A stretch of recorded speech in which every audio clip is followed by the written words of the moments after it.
Hace mucho tiempo atrás, antes del tráfico, antes de buses y trenes, de reformas fallidas y construcciones absurdas, antes del damero, antes de invasiones y conflictos, hace 3500 años, entre los valles del Rímac y el Chillón, existió un templo levantado en esas tierras áridas.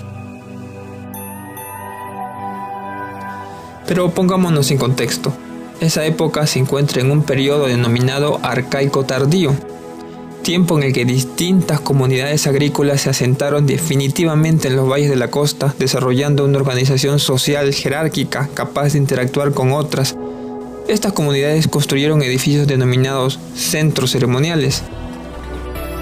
Todo comienza con una forma muy básica, la plataforma. La plataforma entendida como un símbolo de dominio, forma que fue tornándose más compleja con el paso del tiempo, adaptándose a distintas necesidades. Recuerden que estas grandes plataformas se utilizaban para marcar el rango, elevar el estatus, separarse de la tierra y destacarse visualmente. Estos edificios monumentales se difundieron por los distintos lugares de la costa central, derivándose en un tipo muy particular, los templos en U, que, digámoslo de alguna manera, fue toda una moda en la arquitectura costeña de esa época. Uno de esos templos en U fue Garagay. Este complejo pertenece a una segunda generación de estas estructuras, caracterizadas por grandes espacios centrales vinculados al culto de lo agrícola. En otras palabras, esa gran explanada muy probablemente fue utilizada para cultivos más que para congregar multitudes.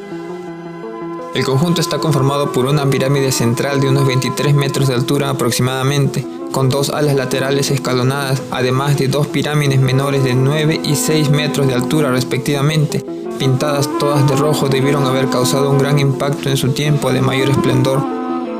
En el centro de la pirámide, al pie de las escalinatas, vemos un vestíbulo con un ingreso a un patio rectangular. Este espacio era el de acceso a la pirámide principal. Llegando a la cúspide, desde la entrada, a partir del lado norte, las figuras aparecen como si representaran una procesión.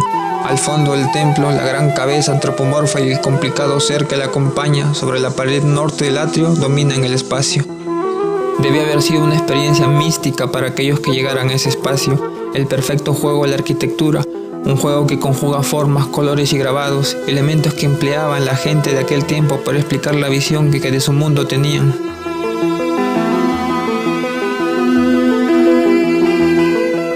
Debido a que el conjunto tuvo 3 etapas marcadas, las excavaciones confirman que estas pirámides se fueron ampliando mediante la adición de muros que se iban recostando sobre lo ya construido. Se iba enterrando el templo antiguo a fin de ganar mayor altura, a fin de renovar el edificio como si se tratara de un ser vivo. En el exterior, esas formas geométricas pintadas de un rojo vivo dominaron el horizonte del valle, contrastándose a lo lejos el gran templo con los tonos desérticos y el verde de los cultivos, motivo de orgullo e instrumento de demostración de poder. Hacia el año 800 después de Cristo, estos grandes templos ceremoniales decayeron debido a la influencia de nuevas formas culturales, nuevos dominios que dieron fin a esa etapa de pequeños pueblos basados en el culto a lo agrícola. El tiempo pasó y aquella forma monumental que alguna vez fue temida y adorada envejeció en el olvido. El viento erosionó su cuerpo hasta deformarlo y así, en un lento tránsito hacia su muerte, fue testigo de innumerables cambios en el paisaje, cambios cada vez más vertiginosos y raudos. Vio pasar miles de personas, esta vez indiferentes ante su presencia. Vio aparecer pueblos y gentes extrañas, unos tras otros. Y al fin, vio erigirse una ciudad de apetito voraz que terminó por cercarla.